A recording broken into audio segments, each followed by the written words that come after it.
Hello everybody, welcome back to my channel. My name is Jessica and today I'll be showing you how I get the perfect flash-proof passport or photo ID makeup. If you've ever taken an ID picture and thought it didn't look like you, the problem isn't you, it's because makeup looks different on camera versus in real life, so the way you do your makeup for photography should be different too. If you want to see how I do my makeup for the perfect headshot, just keep watching. Before we get into the makeup, the key to a perfect base is good skin prep. So to show you how I get photo-ready skin, I've partnered with Isntree, a cruelty-free and eco-friendly skincare brand. Their CEO was the first skincare ingredient blogger in Korea and also has sensitive skin, which is why they're so focused on using ingredients that aren't too harsh. I'm first using the Yam Root Vegan Milk Cleanser. If you have really dry skin and struggle with that taut feeling after washing your face, try using a cleanser with a milky texture like this one, which leaves your skin feeling soft instead of squeaky. These are also known to be the most moisturizing type of cleanser. Next, I'm using the hyaluronic acid toner. I am a sucker for anything that says hyaluronic acid on the label. The Isntree hyaluronic acid toner actually has a combination of 3 different hyaluronic acid molecule sizes which help it absorb quickly into the skin. If you don't know what hyaluronic acid does, it can absorb more than 1,000 times its weight in water, which helps your skin retain moisture. Finally, I'm using the hyaluronic acid aqua gel cream, which is a really lightweight moisturizer, perfect for everyday morning skincare. And now that our skin is nice and hydrated, let's move on to the makeup. For eyeliner, I'm gonna do a mix of brown and black. Basically, since the photo's taken straight on, I want to create a little bit of dimension. So I'm gonna start with brown and then I'm gonna add black just to the end. Let's take the black liquid liner, just create a sharp edge. And then taking a very dark brown eyeliner, this is the Makeup Forever Ebony, blends in really well with the black eyeliner. This is my favorite eyeliner for lining the waterline, super waterproof. And then let's line the lash line. I'm using a liquid liner for that. Next, we're gonna blend that line, so I'm using my favorite Kaja Chocolate Dahlia Beauty Bento, and I'm using the darkest shade. I love using this to blend my eyeliner because it just looks almost creamy the way that it blends. And then I'm gonna use the middle shade of the same Beauty Bento. This is more of like a taupe shade, and then I'm gonna go over the top.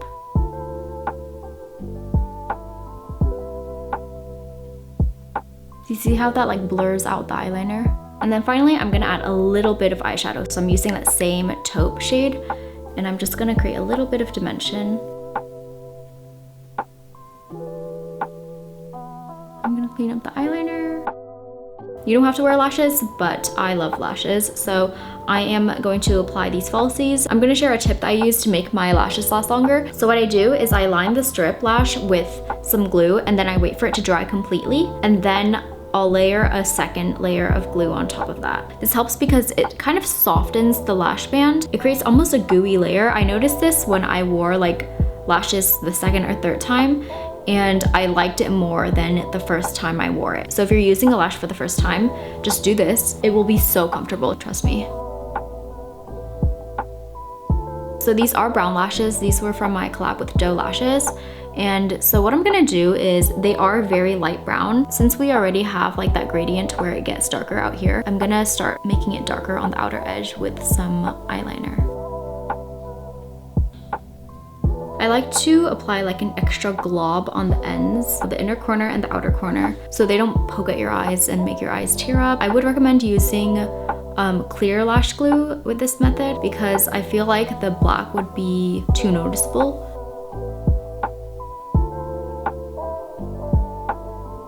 Again, let's color the lashes.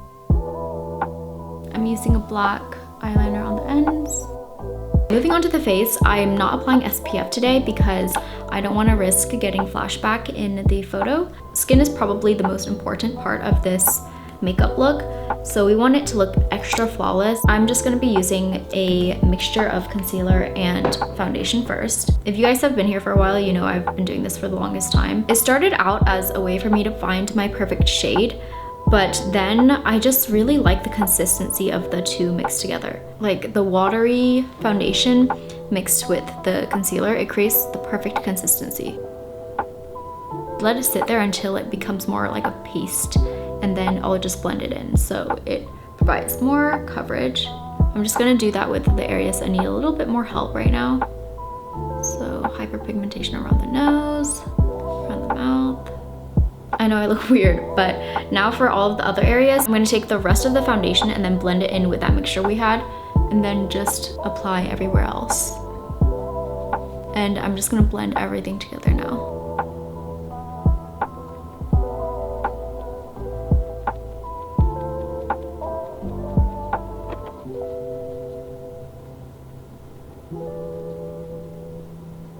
And then taking whatever is left of the foundation on the back of your hand, add to any areas that you feel need a little bit more coverage.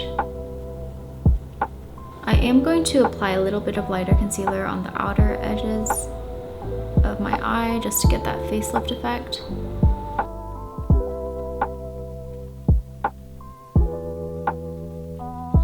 I'm actually going to cream contour today. Because there's flash, we need to emphasize the shadows a lot more.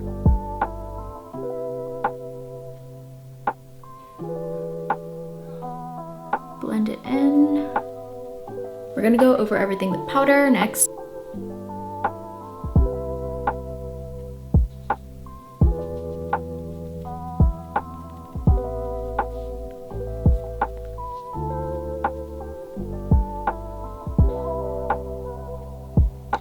And then I'm gonna contour the rest.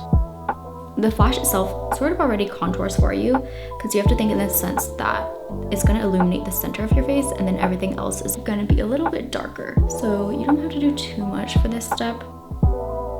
I'm going in with my Charlotte Tilbury Airbrush Flawless Finish Powder. This is a finishing powder, so it's a pressed powder that you don't use to set your face. Instead, you use it after to like blur everything. You can see it gives a little bit of pigment, but for the most part, it just gives a very blurring effect. So I'm just applying that to any area where I feel like it needs a little bit of blurring. And then let's just blend that in. I want the nose highlight to be super bright, so I'm gonna start with a liquid eyeshadow right on the tip of my nose. I'm also gonna apply that to the inner corners since the light is gonna hit the center of our face. And then right on top of that, I'm gonna use my Starlit powder. So this is like a loose glitter, and I'm just going to apply that right on top.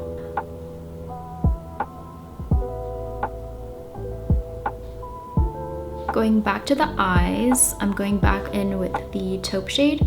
I'm gonna contour my eyes. You see this hollow right here? I'm just gonna emphasize that. I like doing this because it helps my eyes look bigger.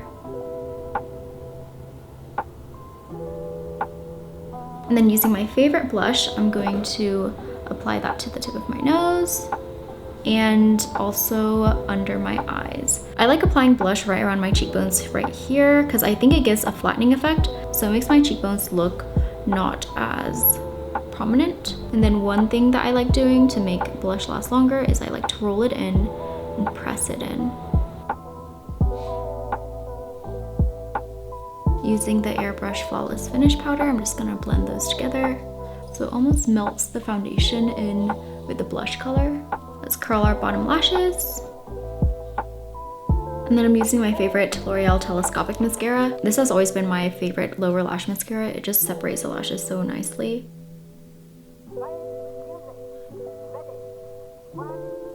Squeeze the lashes together to get that dolly effect.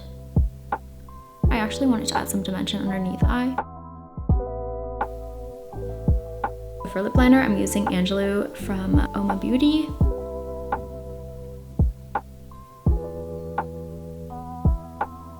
And then using the same blush as earlier, I'm going to smudge the outline of my lips. And then I'm gonna go in with a nude lipstick. This is the Peri Pera Ink Velvet 17.